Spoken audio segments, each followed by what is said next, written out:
Hi friends, it's Miss Renee here with your Preschoodles digital story time. For the purple pack, today we're reading A Pocket for Corduroy by Don Freeman. Late one summer afternoon, Lisa and her mother took their laundry to the laundromat. As always on such trips, Lisa carried along her toy bear, Corduroy. The laundromat was a very busy place at this hour. "Now, Corduroy, you sit right here and wait for me," Lisa said. "I'm going to help with our wash." Corduroy waited patiently. Then he suddenly perked up his ears. Lisa's mother was saying, "Be sure to take everything out of your pockets, Lisa dear. You don't want your precious things to get all wet and soapy." "Pockets?" said Corduroy to himself. "I don't have a pocket." He slid off the chair. "I must go find something to make a pocket out of," he said, and he began to look around.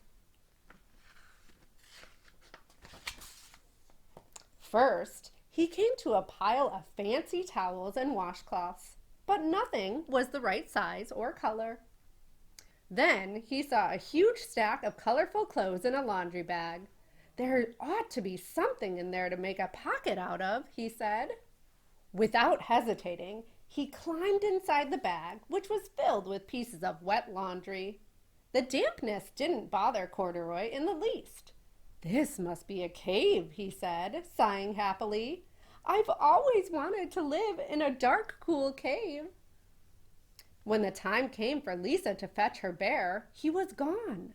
"Oh, Mommy," she exclaimed, "Corduroy isn't here where I left him." "I'm sorry, honey," said her mother, "but the laundromat will be closing soon, and we must be getting home." Lisa was reluctant to leave without Corduroy, but her mother insisted. "You can come back tomorrow," she said. "I'm sure he will still be here." As they left, a young man wearing an artist's beret was taking his wet laundry out of a bag. The very bag Corduroy had discovered. Before he knew it, Corduroy was being tossed together with all the sheets, shirts, shorts, and slacks inside the dryer. But just as the artist was shutting the glass door, Corduroy tumbled out onto the floor. "How in thunder did that bear ever get mixed up with all my things?" the artist wondered. Poor Corduroy was damp all over. "The least I can do for him is give his overalls a good drying," said the man thoughtfully. He unbuttoned Corduroy's shoulder straps and put his overalls in the dryer. Corduroy grew dizzy as he watched the clothes spinning around, but the artist became inspired. "This would make a wonderful painting," he said, as he took a sketch pad out of his pocket and began drawing the swirling colors. "I can hardly wait to get back to my studio." Finally, the dryer stopped whirling and the man gathered up the clothes. Then he helped Corduroy put on his warm, dry overalls. All at once, the manager of the laundromat called, "Closing time! Everybody out!" Corduroy was gently placed on top of a washing machine. "I wonder who that bear belongs to," said the artist as he was leaving. "Seems to me he should have his name someplace. He's too fine a fellow to be lost." As soon as the lights were turned off, Corduroy began his search again. He was surprised to see something white glowing in the dark. "Maybe it's snow," he said excitedly. "I've always wanted to play in the snow." He accidentally tipped over the open-lidded box, and suddenly he was covered with soft, slippery soap flakes. Gradually, Corduroy began to slip and slide. "Oh, what fun," he said with a smile. "I've always wanted to ski down a steep mountainside." He landed paws first in an empty laundry basket. "This must be a cage," he said, peeking through the bars. I've never wanted to live inside a cage like a bear in the zoo. But by now, Corduroy felt drowsy, and he soon nodded off to sleep.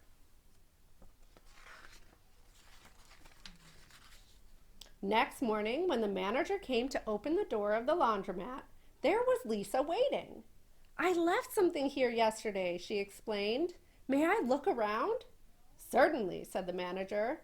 My customers are always leaving things. Lisa was searching under the chairs and in back of the washing machines when she heard the manager call to her. Is this what you're looking for, senorita? Yes, yes, he's my best friend, shouted Lisa as she came running. She reached in and picked up Corduroy out of the basket. So this is where you've been, you little rascal, she said. It's time I took you home. Lisa thanked the manager and ran out the door and down the street, holding Corduroy tightly in her arms. I thought I told you to wait for me, she said. Why did you wander away? I went looking for a pocket, Corduroy said. Oh, Corduroy, why didn't you tell me you wanted a pocket? Asked Lisa, giving him an affectionate squeeze. That very morning, Lisa sewed a pocket on Corduroy's overalls. And here is a card I've made with your name on it for you to keep tucked inside, she said.